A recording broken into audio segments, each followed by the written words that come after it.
At my father's funeral, my stepmother stood up and announced she was selling our family business that Dad built for 40 years. My half-siblings all nodded along. I was still in shock from losing him. I didn't make a scene. I just sat there quietly. But 2 days later, my lawyer showed her the paperwork. Dad had transferred ownership to me a month before he died. She had nothing. When she showed up screaming, I had security escort her out. I, 34M, stood at the back of the funeral home, watching my father's casket being lowered while my stepmother dabbed at dry eyes with a tissue. The whole thing felt surreal. 3 days ago, Dad had been fine. A heart attack took him before the ambulance even arrived. The reception afterward was held at the country club Dad had joined 20 years ago when the business really took off. I sat alone at a corner table, nursing a whiskey, when my stepmother stood up and clinked her glass. Everyone turned to look at her. She smiled, actually smiled, and thanked everyone for coming. Then she said something that made my blood run cold. She announced she'd be selling the business. Our family business. The manufacturing company Dad had built from nothing over 40 years. She said it was time for a new chapter, that the family needed liquid assets to move forward, and that she'd already been in contact with interested buyers. My 3 half-siblings, all in their 20s, nodded along like this was completely normal. Like they'd discussed it before. I sat there, unable to move. People were murmuring, some nodding sympathetically at her. She was painting it as a practical decision, a widow doing what was necessary. I wanted to stand up and scream, but my body wouldn't cooperate. The shock of losing Dad was still too fresh. I'd barely processed that he was gone, and now she was dismantling everything he'd worked for. After the reception, I drove home in a daze. My wife asked if I was okay, and I told her what happened. She was furious, wanted to know what we were going to do. I didn't have an answer. I'd grown up in that business, worked alongside Dad since I was 16. I'd put in 60-hour weeks, learned every aspect of operations, sacrificed relationships and opportunities because Dad always said it would be mine someday. My stepmother had married him 12 years ago, when I was 22. She'd never worked a day there. Her kids had summer jobs in college and never came back. That night, I couldn't sleep. I kept thinking about the last conversation I'd had with Dad, just a month before he died. We'd been in his office late, going over quarterly reports. He'd seemed distracted, kept looking at me with this odd expression. Then he asked me to come with him to meet his lawyer the next day. Said it was important, that we needed to handle some things. I'd gone, signed some papers I barely looked at, trusted that Dad knew what he was doing. The lawyer had explained something about transfers and estate planning, but I'd been focused on work deadlines and hadn't paid much attention. The next morning, I called that lawyer. His name was on the card Dad had given me, still in my wallet. When I told him what my stepmother had announced, he went quiet for a moment. Then he asked if I could come to his office immediately. I drove there in under 20 minutes. The lawyer, a sharp man in his 60s who'd known my father for decades, pulled out a file and spread documents across his desk. He explained that a month before Dad died, he'd transferred complete ownership of the business to me. Not partial ownership. Everything. The paperwork had been filed, notarized, and recorded. My stepmother had no legal claim to the company whatsoever. I stared at the documents, my hands shaking. Dad had known. Somehow, he'd known he needed to protect what he'd built. The lawyer told me that Dad had come to him concerned about conversations he'd been overhearing. My stepmother and her kids had apparently been discussing the business's value, what they could get for it. Dad had never mentioned any of this to me. Probably didn't want to poison my relationship with them, but he'd taken action. The lawyer asked what I wanted to do. I told him I needed copies of everything. He made them while I sat there, my mind racing. My grief was transforming into something else. Anger. Determination. Dad had trusted me with his legacy, and I wasn't going to let anyone take it. 2 days after the funeral, my stepmother called a family meeting at Dad's house. She'd moved fast, already had a real estate agent coming to appraise the property, was talking about consolidating assets. I showed up early, my lawyer's briefcase in hand. My half-siblings were there, sprawled on the furniture like they owned the place. My stepmother was in Dad's study, going through his files. She came out when she heard me arrive, her expression morphing from surprise to irritation. She asked what I was doing there so early, and I told her I needed to discuss the business. She waved her hand dismissively, said it was already decided, that she'd found a buyer willing to pay a premium for a quick sale. My youngest half-sibling chimed in, talking about what they'd each get from their share. I set the briefcase on the coffee table and opened it. I pulled out the ownership transfer documents and handed them to my stepmother. She looked confused at first, skimming the pages. Then her face went white. She looked up at me, and I could see the calculation happening behind her eyes. I told her plainly that she had no claim to the business. Dad had transferred ownership to me a month before he died. Everything was legal, filed, and ironclad. She couldn't sell what she didn't own. The room exploded. My stepmother started screaming, calling me a liar, saying I'd manipulated Dad, forged documents. My half-siblings jumped up, demanding to see the papers. I stayed calm, told them they could verify everything with Dad's lawyer, whose number was on the letterhead. I said if they attempted to interfere with business operations or contacted any potential buyers claiming authority they didn't have, I'd pursue legal action for fraud. My stepmother's face turned purple. She lunged for the documents, trying to rip them from my hands, but I'd expected that and held copies. She screamed that I was stealing from my own family, that Dad would be ashamed of me. I looked her dead in the eye and told her that Dad had made his choice. He'd known exactly what he was doing, and he'd protected what mattered most to him. She told me to get out. I reminded her that the house was part of Dad's estate, which meant it was subject to probate, and until that was settled, she had no authority to kick anyone out. But I left anyway. I had what I needed. Update 1. The next morning, I went to the business. The management team had heard rumors about the sale, and morale was tanking. I called an emergency meeting with all department heads and explained the situation. I showed them the ownership documents, assured them that the company wasn't being sold, that we'd continue operating exactly as Dad would have wanted. The relief in that room was palpable. These people had worked with Dad for years, some for decades. They'd been terrified of losing their jobs to some corporate buyout. My stepmother showed up at the facility that afternoon with all 3 of her kids. The receptionist called me, voice shaking, saying there was a situation in the lobby. I told security to meet me there. When I arrived, my stepmother was screaming at the receptionist, demanding to be led into the executive offices. Her kids were backing her up, throwing their weight around, acting like they had authority. Employees were gathering, watching the scene unfold. I walked up calmly and told her she needed to leave. She whirled on me, started yelling about how I'd stolen from her children, how I'd manipulated a dying man. I didn't raise my voice. I simply told security to escort her from the premises.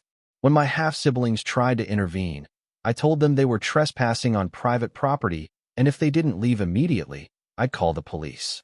My stepmother tried to push past security. One of the guards, a former Marine who'd worked for us for 8 years, gently but firmly blocked her path. She screamed that she'd sue me, that she'd take everything, that she'd make sure I lost the business one way or another. I waited until she was done. Then I told her that any further harassment would result in a restraining order. I told her she could grieve my father in peace, or she could make this ugly, but either way, the outcome wouldn't change. The business was mine. Dad had made sure of it. Security escorted them out. The whole lobby had gone silent. I turned to the gathered employees and apologized for the disruption, told them to get back to work, that everything was under control. As I walked back to my office, I could feel their eyes on me. Later, several managers told me they were relieved. They'd been worried I wouldn't stand up to her. That evening, I met with Dad's estate lawyer again. He'd received 3 calls from my stepmother's newly hired attorney. She was contesting everything, claiming Dad had been mentally incompetent when he signed the transfer, that I'd coerced him. The lawyer told me it wouldn't go anywhere. Dad had been examined by his personal physician 2 weeks before the transfer, specifically to establish mental competency. Dad had thought of everything. The lawyer walked me through what would happen next. Probate would take months. The house, Dad's personal accounts, his investment portfolio, all of that would be divided according to his will, which left everything to his spouse and children equally. But the business wasn't part of that estate anymore. It was already mine. Update 2. 3 weeks passed. My stepmother's lawyer sent threatening letters, but nothing came of them. Her attorney had reviewed the documents and apparently advised her that she had no case. The business continued operating smoothly. I promoted Dad's longtime operations manager to COO, gave raises to key personnel who'd been underpaid, and started implementing expansion plans Dad and I had discussed. Then my stepmother played a different card. She went to the local media, painted herself as a grieving widow being robbed by a greedy stepson. She gave interviews claiming Dad had always intended for the business to be sold and the proceeds divided among the family. She said I'd taken advantage of his declining health to steal his legacy. The story got picked up. Suddenly, I was fielding calls from reporters, seeing my face on local news. Some people believed her narrative. I started getting hostile messages on social media, angry emails to my work account. A few customers called asking if the allegations were true. I didn't respond publicly at first. My wife thought I should, but my lawyer advised against it.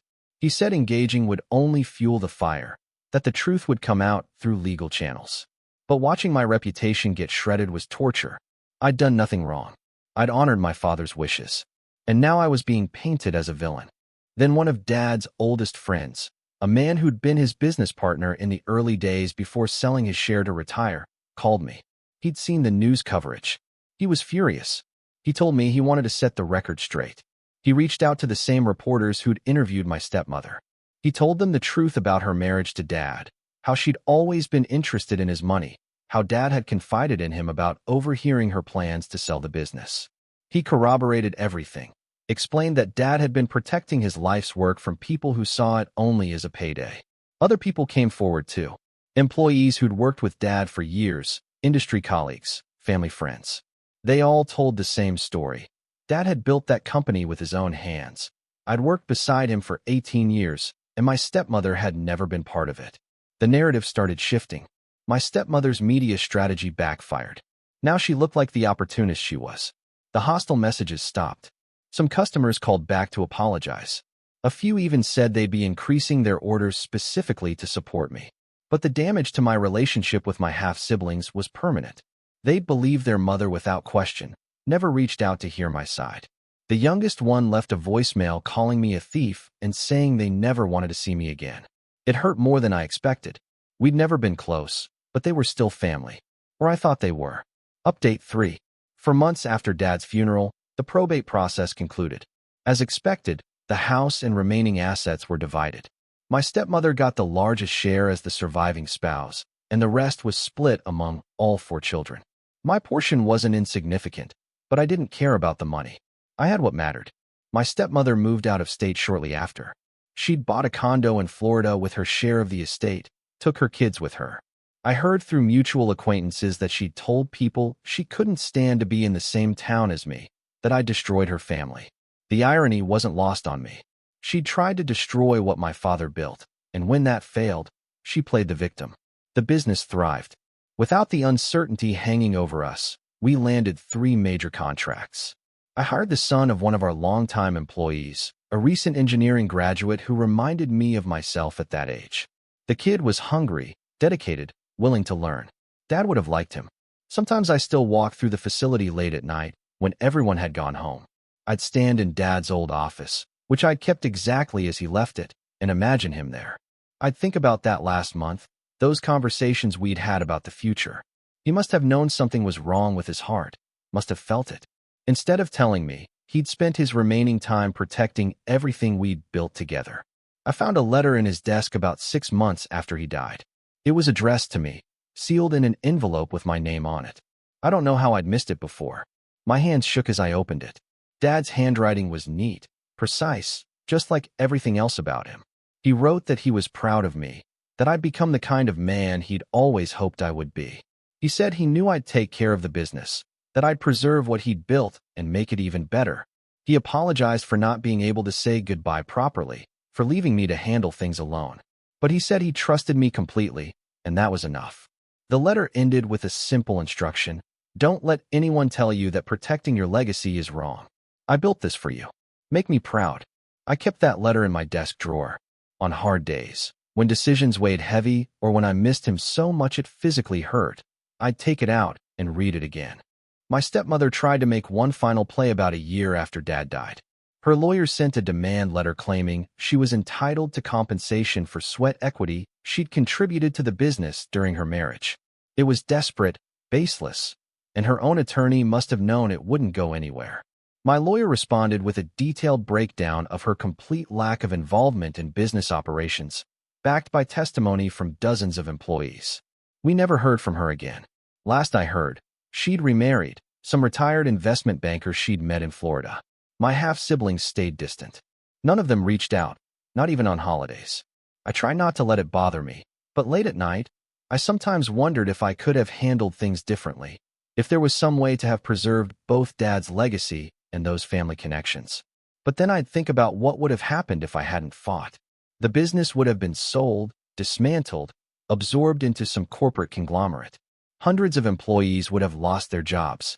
Dad's 40 years of work would have been reduced to a line item on someone's quarterly earnings report. No, I'd made the right choice. The only choice. The business is doing better than ever now. We've expanded into 2 new markets, increased our workforce by 30%.